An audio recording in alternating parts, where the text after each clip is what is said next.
Well, Mr. Osita Chidoka is still with us in the studio, and just before we went on break, he was talking about nation building. What precisely do you think we should be doing to build a nation? Well, I first have to go back again and said, part of the reason why I think democracy is such a wonderful option for a multi-ethnic and multi-religious society like Nigeria is when I heard the Chief of Army Staff said we did not declare IPOB a terrorist organization. It is the government that will do so. We just aired an opinion. That kind of gives me hope that that's the beauty of democracy, because the military had no such powers. Same thing with the Governors Forum. They had no powers to proscribe the IPOB. There are legitimate processes. And I believe they have no powers to prescribe IPOB? Yes, the Governors Forum is not a body that can prescribe IPOB. But the governors individually can't they? Well, you have to prescribe what you registered. Or you have to prescribe if you're in a state, and you have to go through the legislative process. You have to go through a legal process. So if the governors individually in their states decides to go through that process, then that will be legitimate. The beauty of democracy and a written constitution is that every crime, nobody can be charged for a crime that has not been written down. So, and I'm happy that that democratic temperament, despite the initial outburst, has come back.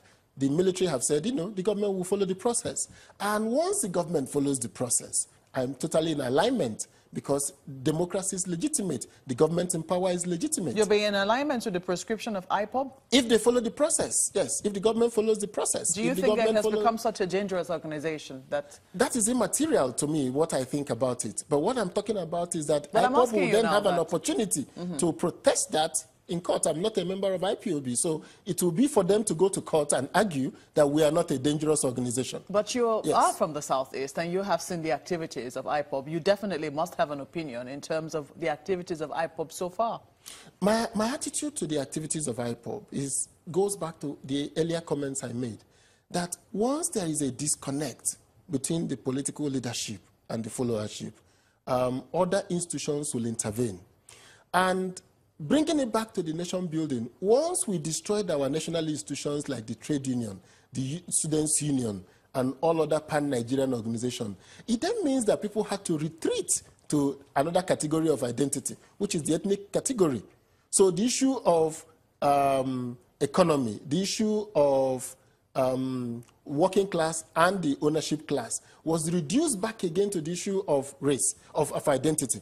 Now, in the issue of the Southeast, the feeling by the people of the South is that they are not being represented well by their political leadership, that their political leadership is not communicating to the government how they feel about the issues in Nigeria, meant that they will find an alternative. So it meant that IPOB can easily enter into that loop and begin to get sympathies and followership. Would you think that its methods were justified, though? Well, the methods they've been following has been non-violent, but it was going to get to the point when people were going to ask IPOB, as it was already happening, okay, so you've made the protest and all that, so what next? You need to either stop this or do something. For me, as a member of United Progressive Party, I am of the view that if IPOB believe firmly that the issues of the Igbo nation has not been discussed well in Nigeria, they should join the political process. They should decide to either support candidates, or they should decide to form a political party of their own, or they should decide to support a political party. I do not agree that you can argue the issues of Nigeria outside the legitimate organs of states. So if, for instance, our argument is that the Igbo states are marginalized, we need a new state, then let us introduce a bill in the National Assembly using the process in the Constitution for state creation. Let's stop. We shouldn't just be talking about it on the streets. There are processes to be followed. So I think that, and I'm fundamentally of that view, that what we need is a political leadership that is bold, that is able to engage the other parts of Nigeria, build coalitions. I mean, we saw Governor Tinubu become the only governor of ACN, Alliance for Democracy, remaining in Lagos. And from Lagos again, he launched out to form into the Ogun State, Oyo. They all became ACN states. And eventually, he teamed up with CPC to form an APC that is in power today. We've also seen a situation in the country where that the APC in government has formed a government without majority of the Igbo votes. The Igbo votes were not for APC. Now, So we shouldn't lament because the whole country elected Obasanjo without Yoruba votes. So what we need to do today is to go back, replan, redo our base together, and see whether there are other parts of the country that are in alignment with our worldview. I'm sure you must be speaking to other, stakeholders in the Southeast, and some people might say that you might be able to have access to IPOB members. If you've spoken with them, are they, do they share this view? Are they buying it, or are they saying it is Biafra or nothing? No, even the idea of referendum was part of the idea of referendum is part of the question I raised with leadership of IPOB. So how do you want to achieve Biafra?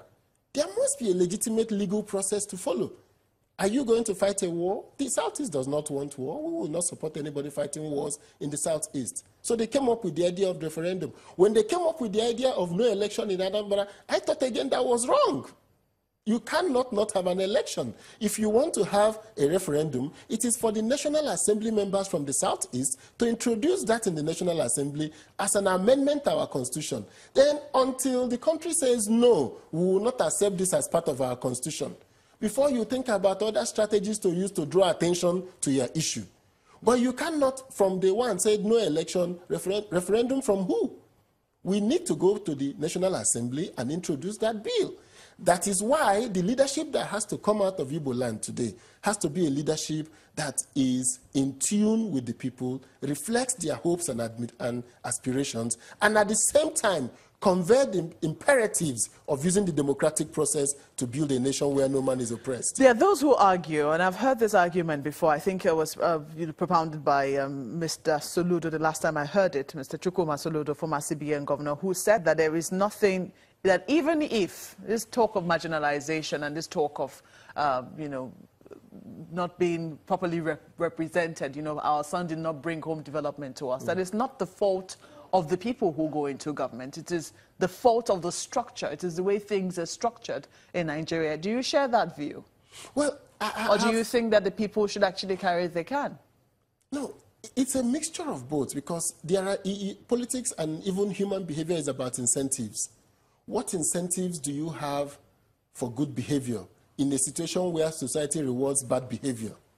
So if election time comes and what people will react to is those that brought projects to their village, you say, what did you bring to our place? And that is the basis of your election.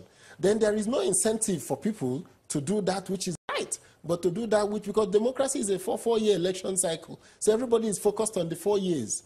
I think substantially, if Nigeria wants to go into a development phase, we have to do away with the two-term governorship and presidential election. We need to go back to a single term, where people in office cannot use the resources of state to plan for their re-election, instead of planning about what will be good for the country going forward.